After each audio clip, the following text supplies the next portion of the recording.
We have the co-founders of JoyLet. We have Alli Cavasino and Natalie Poston. As a brand new startup with very limited capital, going out and having to essentially front that money and then earn it back over time just creates a timing issue. So JoyLet, it was from a consumer perspective, it was like a rent-the-runway for bassinets and strollers and wagons. From a demand perspective, when we started out, it was like very scrappy. Like, where are the parents? What do they want? How do we get in front of them? So we had to build the relationship with the manufacturers, and they're really hard to get a hold of. The motherhood space where like pregnancy is very defined period of time. We were selling solution to a problem. You are spending a lot of money on all this stuff that's only being used for maybe once, maybe 3 months. I think that's like kind of the challenge in this space is like you need to hit parents from a lot of different angles. They need to see you on social. They need to see you in person. They need to get recommendations. That's part of the journey. It's like you don't have all the answers in the beginning. The journey is figuring it out and learning along the way. So I think we're both really grateful for that and the way things ended up working out. Welcome to the latest episode of High Stakes. I'm Paige Soya, managing partner of K Street Capital, and we're nearing our last episode of this season, all about exits. And this is a really interesting story, especially because it's a very recent exit. And so we're going to be hearing about the whole journey of this company and the beginning to the end with both of the founders who are here with us today, Alli and Natalie. And also, like they're part of our K Street community. They weren't one of our portfolio companies, but we probably would have invested, and you'll hear when we get to that part of the journey what stage that was. But before we get into it, Natalie and Alli, do you want to just do a quick introduction? Sure. Yeah, I can go first. My name is Alli Cavasino. I am one of the co-founders of JoyLet, which is a baby gear rental company.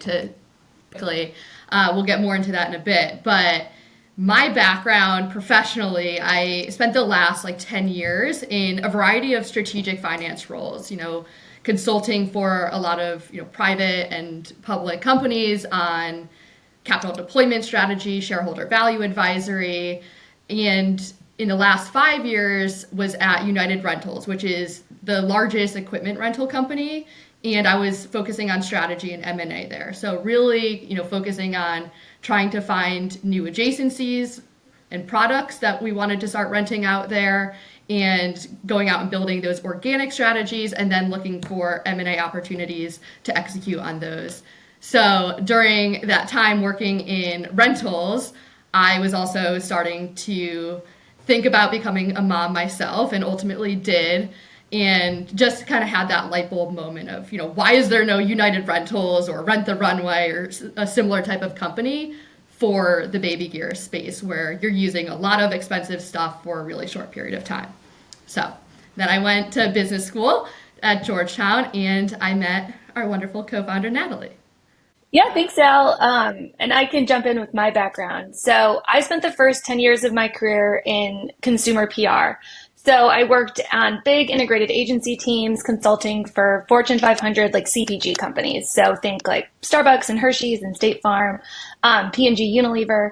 And, it was really working in a big team environment to bring different marketing strategies to life and tell the story through PR. And for me, I really enjoyed that experience, but wanted to learn more about the business side. It's like we were executing and telling all of these stories. And so I went to business school at Georgetown. Like Alli said, that's where we met. And I went in thinking I would do something probably in marketing again, but really quickly discovered venture capital. And so Georgetown has an amazing venture fellows program. So I was really quickly placed at Greenspring Associates, which will be familiar to everybody in the DMV ecosystem. They're a large investor that invests across platform. So funds, directs, and secondaries.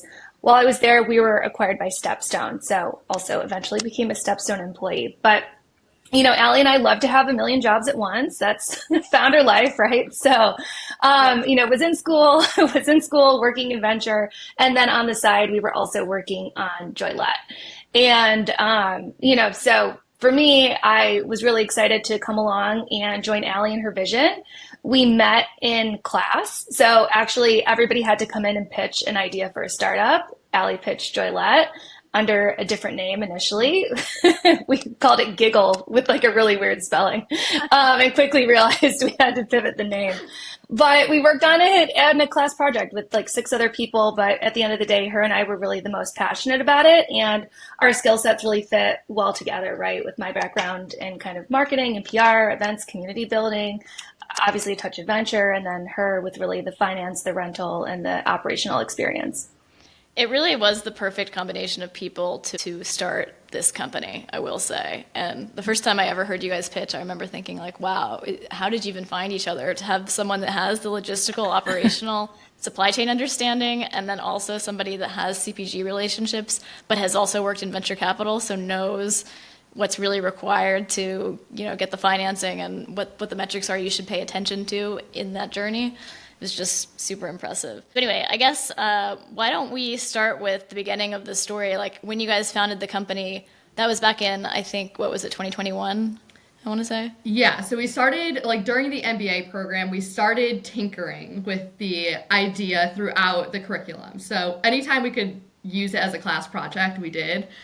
So essentially we were able to, like during 2021-ish timeframe, really get like an MVP website up, which was very bare bones on Squarespace. We really just wanted to like get out to market really quickly and start actually transacting with customers and seeing like, one, do they want this? And then how do we actually price and operationalize it, right? So yeah, 2021 was, I would say, like very much playing around. And then May of 2022 is when we both decided to quit our jobs and go full time with the business. Yeah, congratulations. And was that did you raise capital at that point, like a seed round, or were you still sort of bootstrapping it yourselves? So we had this like kind of serendipitous moment where we participated in a Georgetown sponsored pitch competition, and the prize for that competition was $1 angel investment. And this was in April of 2022. So we did that competition, we won that competition, and then we went back out to the individual angels that were part of that $100,000 pool, and we got them up to, them and some other kind of angels in our professional and personal networks, got that up to like 250. So we took in 250 on a safe and quit our jobs and went full time with that money. In 2022. And one thing I'll add about like 21 is we got a lot of great non-dilutive funding from the Georgetown ecosystem. So if there was a Georgetown pitch competition, like we were there.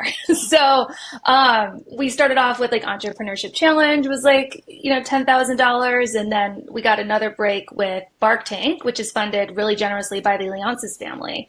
And so that's where we rounded up another 30,000. And so that's how we were able to get the website up, do the initial testing, and really leverage the school network. So I think even for folks that aren't actively in an MBA program, so many universities have opportunities like that. And it's a really great way to at least be able to start testing without having to take on external capital when you can use things like grants and prizes. I couldn't agree more. That's how I started my company when I was a tech founder also. So for those listening, it's a really good, you want to raise as little money as you can in the beginning because you're still trying to figure it out. Mm-hmm. There's so many things you have to learn, and you don't want to throw too many dollars at that while you're figuring it out and just find out that you're wrong. So, but on that note, let's talk about some of the things you learned along this way, because I think everybody, when anyone hears you pitch and understands that it's basically like rental baby gear, like all moms and dads are like, this is the best thing ever. Why doesn't this exist? Someone needs to do this. Sounds great.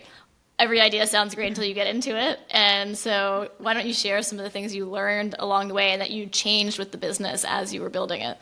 Yeah, so maybe just high level, right? So JoyLet, it was, from a consumer perspective, it was like a rent-the-runway for bassinets and strollers and wagons and all that stuff, all that durable stuff that you're going to use for 3 to 6 months on average, and then your baby's going to age into something else. So we were renting to customers by the month. And the way we started was, it was just very a la carte. So you needed a stroller, you could rent that stroller from us. We'll just charge you every month that you keep it. You have no set time frame that you need to give it back. And then once you do, you can select to rent something else, or you can just go along your merry way and continue on with your life, right? And what we kind of found with that model is, one, after a customer used that stroller for 6 months, there wasn't a structural way to move them into the next stroller as their, baby became a toddler. We really had to win them back for that next rental.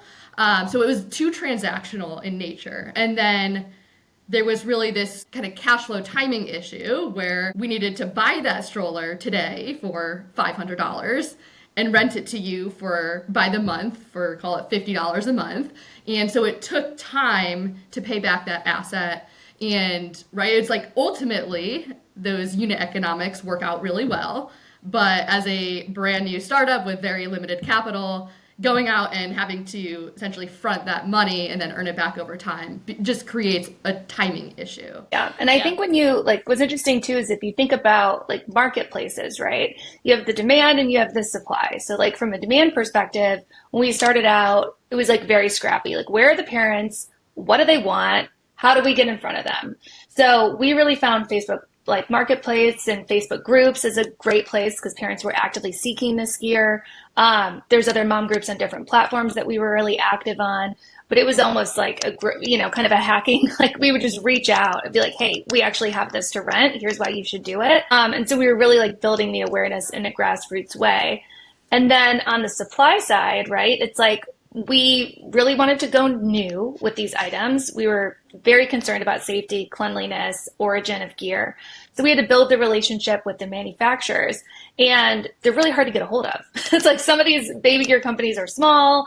They're not responding to their LinkedIn messages. So we had to pound the pavement, go to the trade shows, and just walk up to people and refine our pitch year over year with why they should work with us, why we're not going to cannibalize their business, and why this is a smart move for consumers. And I don't want to go straight to the exit part of this story. So let me back up for a second because I want to say some of these learnings, these are the learnings from between 2022 and exit was, a few months ago in 2024, right? Yeah. So a year and a half, maybe 2 years. And I know there were some other, just for everyone listening, because I followed your story for a long time, was very interested in the company. And from an investor perspective, it's when you have fantastic founders and it's a huge market, right, wide open, and there's no competition really, there's not anyone really doing this well. It seems like a great opportunity, but I think there were some other things that you learned along the way too, just in terms of acquiring customers and what that looked like. So let's talk about that a little bit because I think people don't realize how hard that is and how many times you have to pivot that strategy, especially in a CPG type journey. Yeah, and I think it's even more amplified in the motherhood space where pregnancy is a very defined period of time, right? And Natalie can really get in the weeds here, but just, from a high level, we were selling a solution to a problem, right? You are spending a lot of money on all of this stuff that's only being used for maybe once, maybe 3 months, not a lot of time. And you live in a DC row home or, a small suburban home and you don't have the space to store it.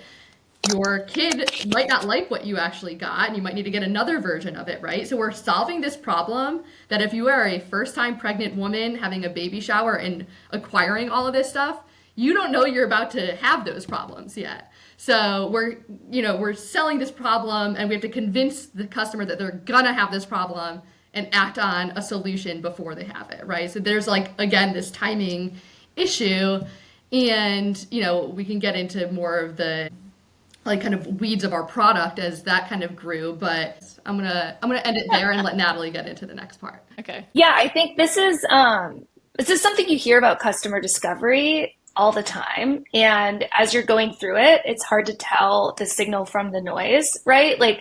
People will tell you a lot of things, but how they actually behave and how they actually spend their money can be quite different, right? So throughout all of our customer discovery, we heard, like you said, Paige, everybody was why doesn't this exist? I would have loved it. Oh my gosh, if I could go back in time, I would use this 1,000%. To Alli's point, they had already gone through the problem and they knew exactly the challenges that they were going to encounter. But when you were trying to convince a first-time parent of these things, they're in a really anxious time. They're spending a lot of money. They're going to kind of revert to the mean in a way and do what's expected. There's a big inertia there in how people typically behave with their baby showers and registry and getting gifts. And we spent a lot of time, towards the end of our journey, thinking about that space and how to infiltrate it. We actually we had some really interesting stories of customers that saw JoyLet gift cards being given at registries and then for themselves wanted to sign up. So we identified this like registry moment as a big place that we could make an impact. But again, it's one of those things where people will tell you, they'll tell you one thing and they'll do another. So even though it was such an obvious solution, we did have some adoption challenges. Yeah, I think the other maybe thing to just talk about is kind of like the tactics we used, right? So we like identified your registry as this big moment. Natalie had talked about earlier in our journey, right? We were like in these Facebook mom groups. We were kind of everywhere, right? We were showing up to the Baltimore Birth Fair. We were showing up to farmers markets. We were showing up to playgrounds, anywhere where there was parents.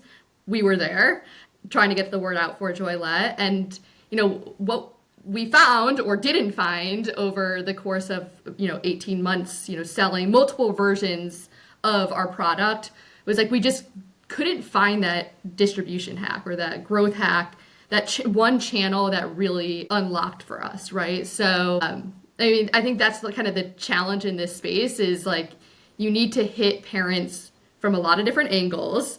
They need to see you on social. They need to see you in person.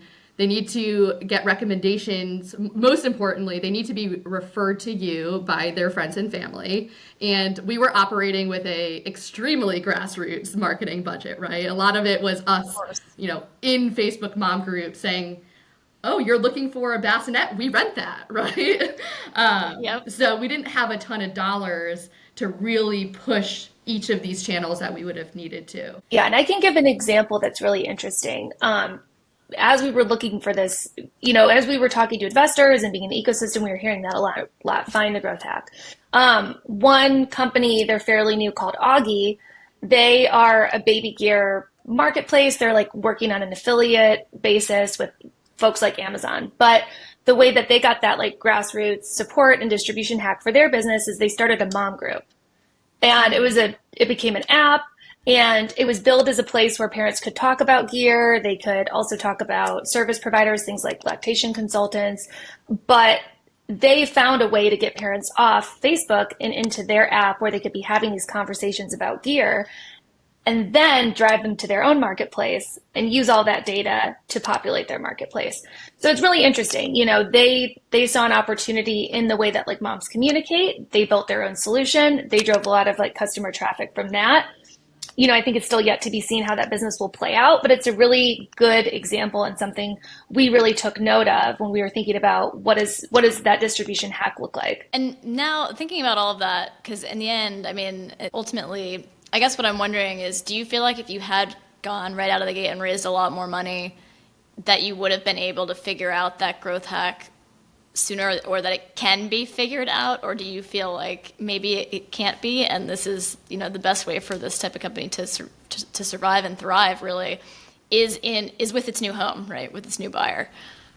Yeah, I think about that all the time, and like you never know, right? You never know what would have happened. Like on one hand, yes, like I think if we had more money, we would have like felt like we could have given every channel its fair shot, but like every company wishes that they had that, right? And it's just of course, a fact of life that there is, the financing is a scarce resource. But I do think, it's one of the biggest challenges here is kind of going back to that sales cycle of like finding these moms while they're pregnant, but a specific point in their pregnancy, right? They're past that first trimester where they're mostly focused on health and wellness, and they're now starting to think about purchases for their baby. But then before that third trimester where they're having the shower and getting all these things gifted to them. So we're like kind of in this spearfishing phase, right? Where I do think it would have just taken a lot more time and a lot more capital to really understand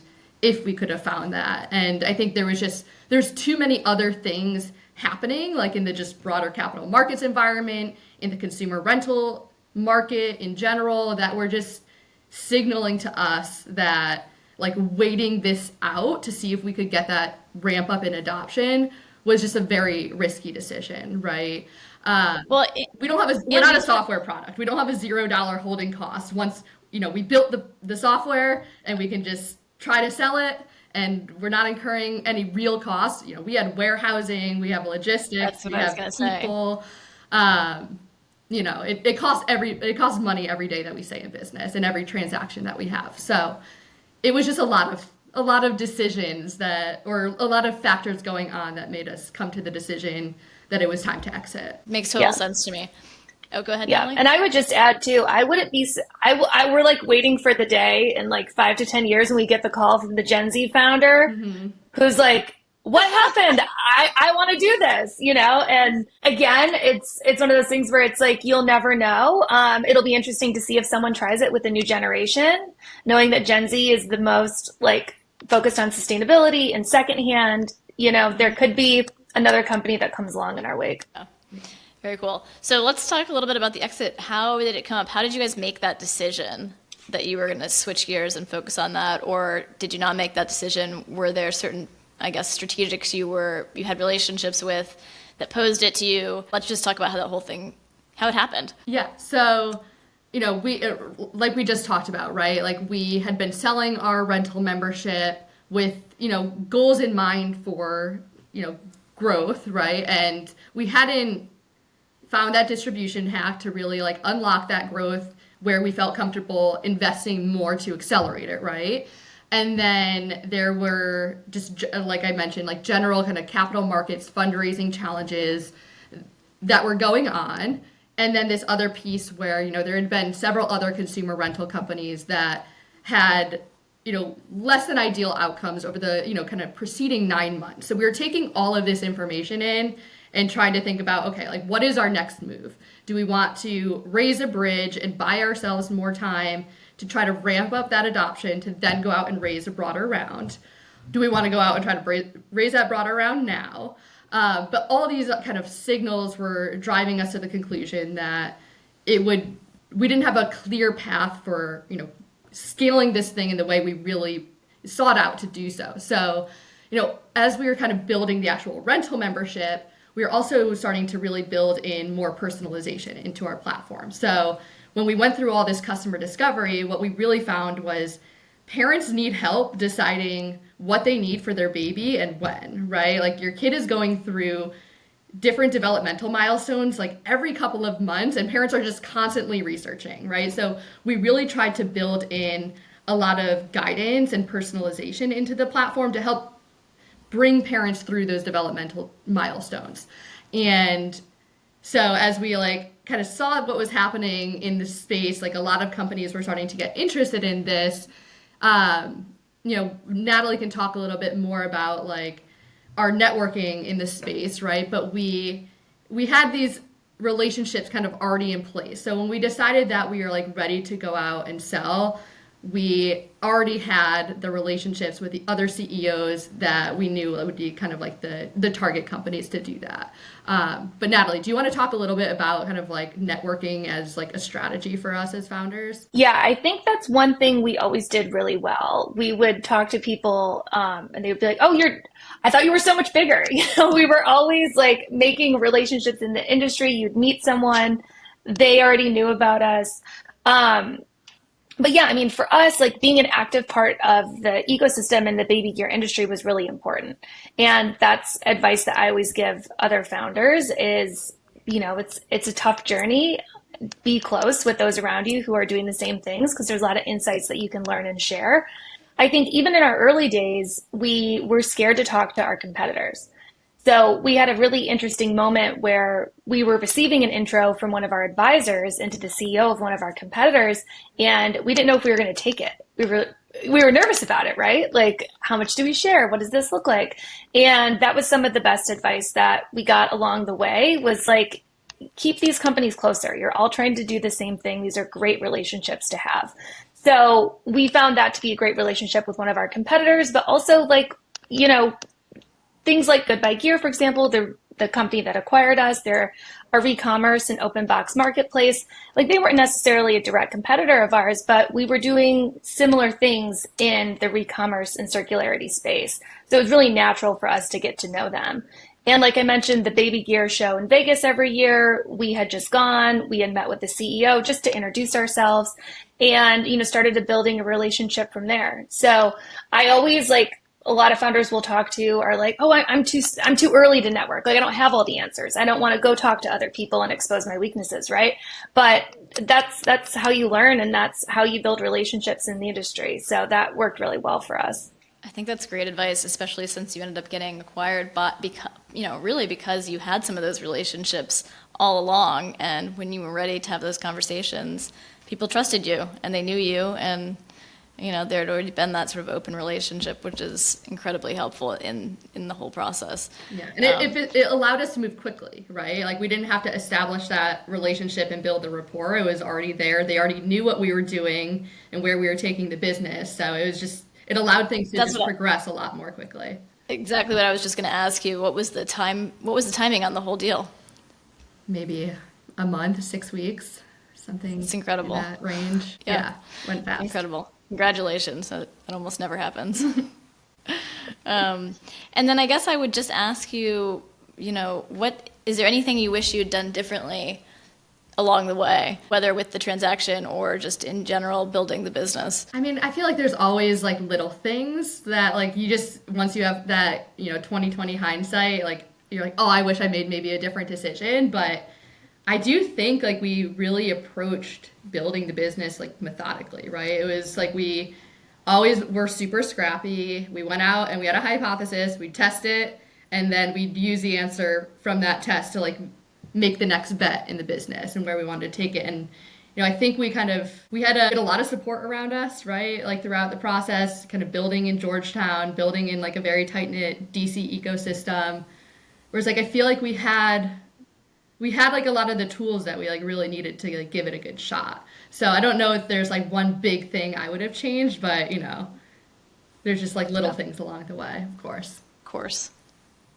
Yeah, when you approach something after you go through the whole experience, you're like, oh, I wish I would have known, right? But that's part of the journey. It's like you don't have all the answers in the beginning, and the journey is figuring it out and learning along the way. So I think we're both really grateful for that and the way things ended up working out. Well, kudos to you guys, because I just want to say also for the audience like that don't know the backstory between all of us, I think I might have met you guys maybe around 22, 23, I don't remember, but very tangentially. It was sort of following the company. We were interested in investing. It was a little bit off thesis for us, but we really liked it. And then I remember the call that I had with you, Alli, when I thought we were actually thinking about seriously making an investment at this point. Like you kind of crossed a little bit of that product market fit that we wanted to see. And you were like, oh, actually, the raise is not happening. We're not going to raise. We're selling. It's already been decided. It's not on the table anymore. And I was in total shock. I wasn't expecting it at all. But you said this earlier. I mean, the reason why you decided to do that was because you didn't feel like you had after all the work and time and research you had been doing, and you guys know this market inside out better than almost anyone, right? Being the founders, you didn't feel like you had a clear path to scale it. And if you don't feel like you have a clear path to scale it and you have a partner that you can come in and partner with and transact with that can scale it, and that is the best path, that's what you should choose. And I think a lot of founders are very unwilling to even let that into their minds, and it leads to a lot of dollars spent on things that it shouldn't have been, right? It's a losing game for everybody, but it takes a lot of strength, I think, and character of the founder to be able to recognize that sooner rather than later, which I think you guys did a great job of. I appreciate that. Yeah, that's a really good point, Paige. And when we look at GoodBuy Gear, the amazing company who acquired us, they did so much to scale the company. Like they've been in the business for 8 years. They've tested out a lot of different things, and they've really like gotten to this really amazing place where they are able to, take some of the learnings that we have and apply it to their business. But like they're already there, right? So it's like it's a perfect home for the work we were doing around the personalization, and it's a perfect marriage of vision.